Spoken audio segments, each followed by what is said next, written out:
அனைவருக்கும் வணக்கம். நான் இப்போ ஒரு குட்டி கதை சொல்ல போகிறேன். அதில் இடிப்பன் சொல்லிட்டு ஒருத்தர் இருந்தான். அவன் பஸ்ஸில் கூட்டமாக இருக்கிற பஸ்ஸில் ஏறி பெண்களை இடிக்கிறது தான் அவனோட பொழுதுபோக்கே. சாந்தனோடைய அக்கா, அவங்க பேர் கலங்கி. அவங்க எப்போயுமே அழுதுகிட்டே இருப்பாங்க. அதனால தான் அவங்களுக்கு கலங்கின்னு பேர் வச்சாங்க. அவங்களும் அந்த பஸ்ஸில் தான் இடிப்பன் போகிற பஸ்ஸில் தான் அவங்களும் போகிறாங்க.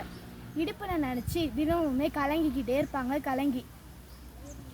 அப்போ ஒரு நாள் சாந்தன் கிட்ட இந்த மாதிரி இடிப்பனை எல்லா பெண்களையும் இடிக்கிறான், அதுக்கு ஏதாவது ஒரு வழி சொல்ல அப்படின்னு சாந்தன் கிட்ட கேட்குறாங்க.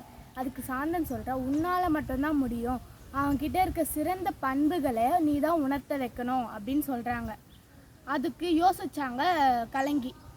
அப்போ யோசிச்சப்ப ஒரு பண்டில் நோட்டீஸை நம்ம தயார் பண்ணணும், தயார் பண்ணி அந்த பஸ்ஸில் இருக்கவங்க எல்லாருக்கும் தரணும்னு சொல்லிட்டு ஒரு முடிவு பண்ணாங்க. அதே மாதிரி ஒரு பண்டல் நோட்டீஸை தயார் பண்ணி மறுநாள் பஸ்ஸில் போகும்போது போனாங்க. அது போய் ஒரு சீட்டில் உட்காந்துட்டு இருந்தாங்க. அப்போ இடிப்பனும் பக்கத்தில் நின்னான்.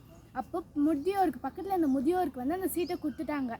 அப்போ வச்சிருந்த பண்டல் நோட்டீஸை எல்லாருக்கிட்டேயும் ஒன்று கொடுத்தாங்க. இடிப்பன்கிட்டையும் கொடுக்க சொன்னாங்க. இடிப்பனும் நான் அந்த நேரத்தில் இடிக்கிற நிரப்பு இல்லாமல் ஹெல்ப் பண்ணணும் இல்லை கொடுக்கணும்னு சொல்லிட்டு கொடுத்தான்.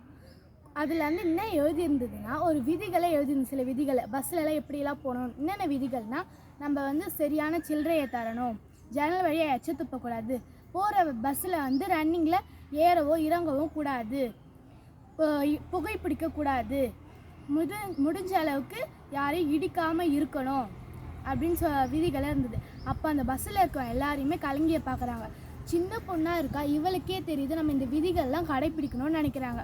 அப்போ இடிப்பன் அவகிட்ட கேட்குறான், தங்கச்சி எனக்கும் இன்னும் கொஞ்சம் நோட்டீஸ் எழுதி தரியா, என் தங்கச்சியும் பஸ்ஸில் தான் போகிறான், அவள் போகிற பஸ்லேயும் இந்த மாதிரி இடிக்கிறாங்க, அவங்கக்கிட்ட நான் இதை கொடுத்துட்டு இந்த மாதிரி இடிக்க வேணான்னு சொல்ல போகிறேன் அப்படின்னு சொல்கிறேன். பொறுப்பாக கேட்டான் கலங்கிக்கிட்ட.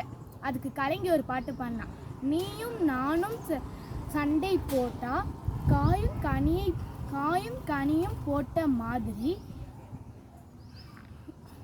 கனியும் போட்ட மாதிரி